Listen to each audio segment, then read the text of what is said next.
Like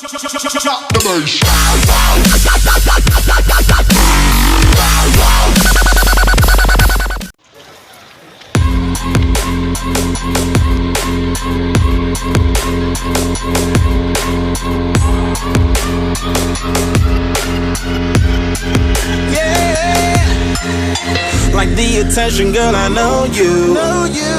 But you're everything I want in life. We're fighting danger like kung Hi mga ka-Silver Squad! Welcome to our vlog. I am Evander, Bernabe, your vlog buddy. So today I'm going to introduce to you Michael's Silver Squad.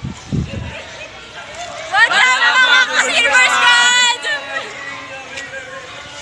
Uy, buhay! The member of the Silver Squad will show to you some interviews about media. We will show you some things that you don't know about media. For example, the evolution of media, the insights of professionals about media, and more. Be prepared to know more, to learn more about media.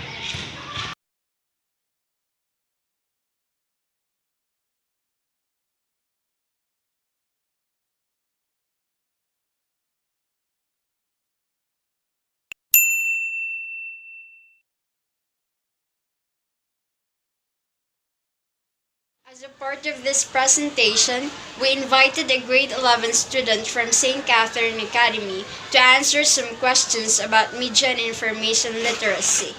Good morning, Ms. Rana La Chica. Good morning, ma'am. What form of media consumed your time usage the most? Among the three, print media, broadcast media, and new media, I choose print media because this is the only thing that I can use in my free time because I don't have cell phone or any gadgets and broadcast media is not on my interest.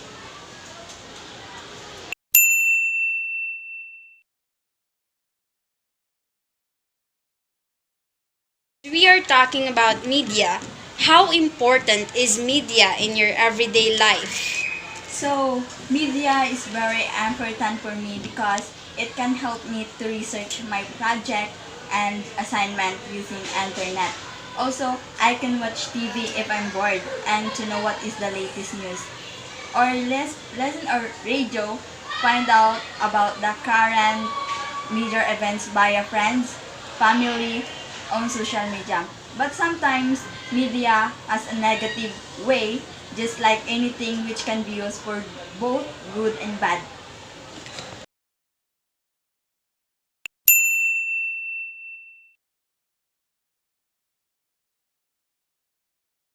Student, what are the advantages and disadvantages of media in your study? So, the advantages of using media for me is first one, connectivity. This is where you can connect with anyone even it is far from you. So, of course, in education, you have a lot of benefits, especially in students and teachers. In order to enhance your knowledge, then information and updates.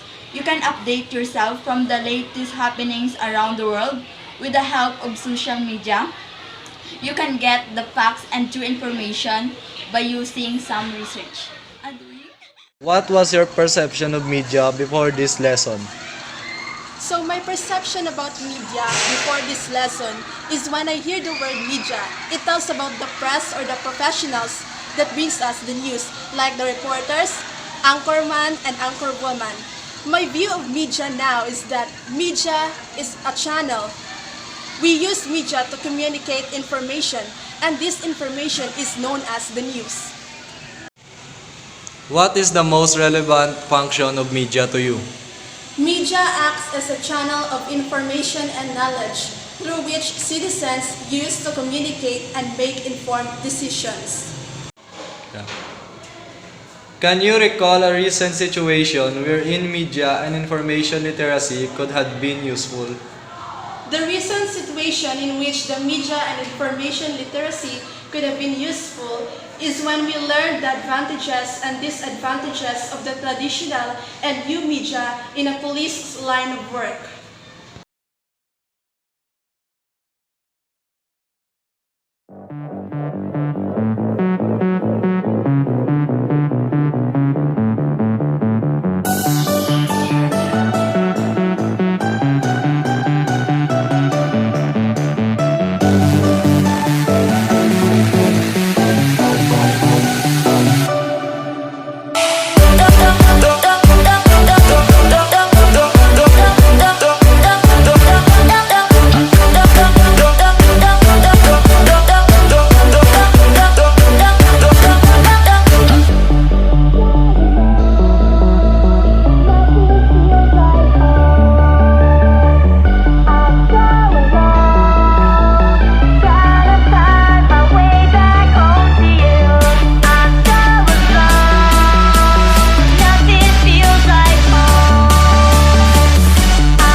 Stars spell out your name like in a science fiction drama.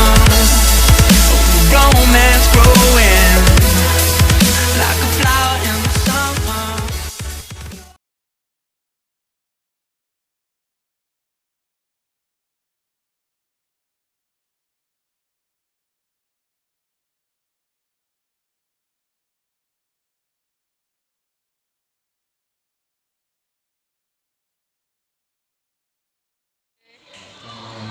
What does it mean when you are told to think before you click when on social media? The rationale behind think before you click is that you should be responsible.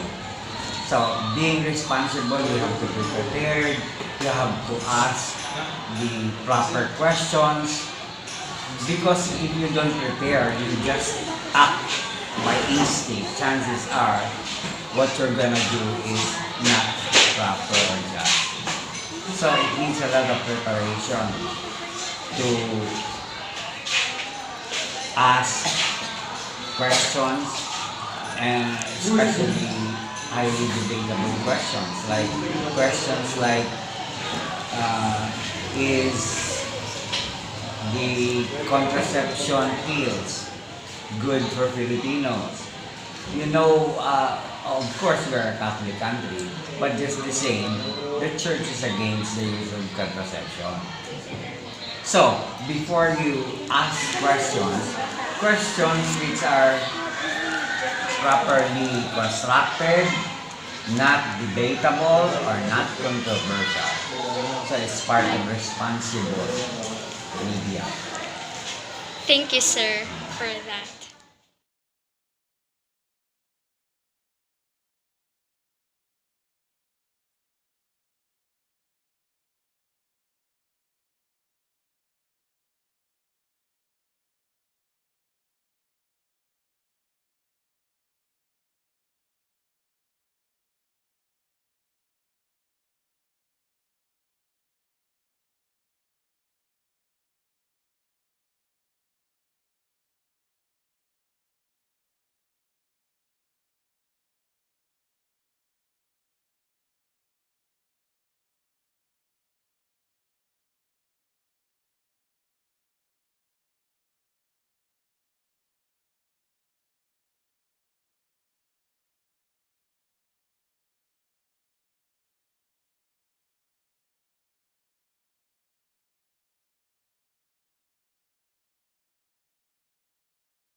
A few moments later.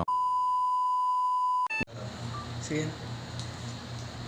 So we are here at the police station of Mumbusa with Police Corporal JC Ambaga and Police Staff Sergeant John Hop Dizon. Good day, sir. So here's your first question. What form of media do you use the most in your field of work? Basically, we use both the same, the new media and the old media. Most of the time, we use the old media like the radio in disseminating the news or about the incident that occurred during the latter or the incident that occurred in our municipality, in our EOR. While the new media, we use it to disseminate the other form of policing in the municipality, like for example, the program of the PNP. We consider social media as an easy way to communicate to the people or to the community. For example, the program community about drugs, about other or crime prevention. We use usually social media like Facebook and that kind of.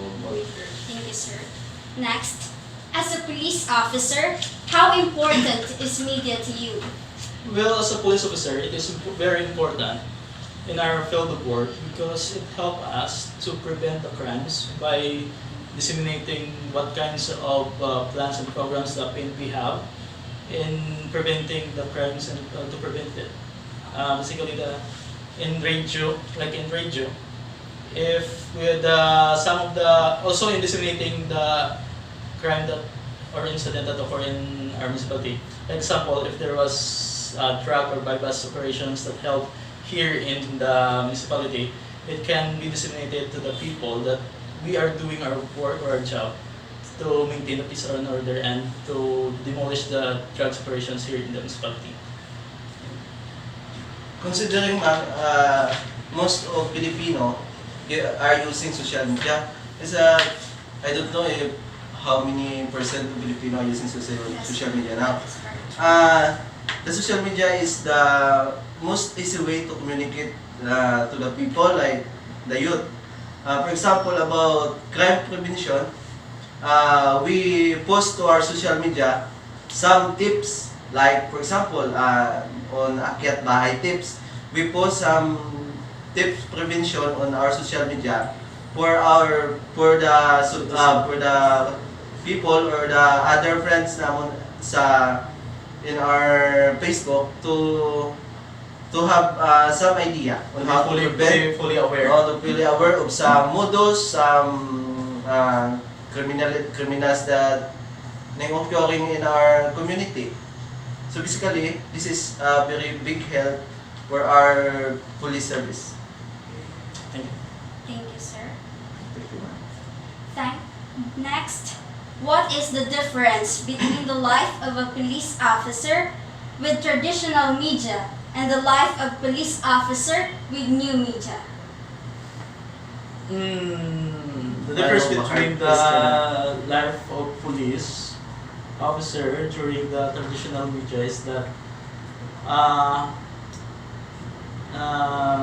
dati the broadcasters need to go to personally to the police station, or we have to call the presence of the media man to go in the police station to disseminate the incident or the accomplishments that we have.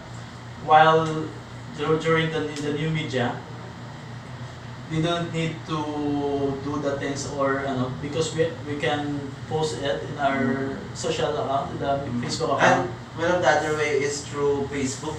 You can interview personally through Facebook. Not like other on the old media. Either you go to the network, to the radio or TV station, or the broadcaster go to our police station to interview us or some other police personnel for some information or for some events or crime that occur in our AOR. Due to the progress of telecommunications, like our cell phones, it is a very big help today that we have like data communication devices. And it's very convenient to use because of the internet and new media like Facebook or Twitter, Instagram, etc. Thank you, sir, for that information. Next, have you experienced disadvantages of media in your field of work? Can you please state an example, sir? Well, in our previous policy work, some of the disadvantages of the media in our field of work is that sometimes due to the inconveniency or we cannot give them the proper things or the proper details, they give a conclusion without full understanding on the investigation that during, for example, if there's an incident like hacking incident in the far barangays in this municipality, the investigation can be delayed, but the media, after they can gather not sufficient information, they broadcasted it even it is not finished or the details are not complete, like that. That's all, sir. Thank you. Next, as a police officer, what is your perception of the improvement of media through time? As a police officer, our perception and the improvement of media through time is that formerly the all media is in need to, like the broadcaster to come personally in the station to assess the situation or something.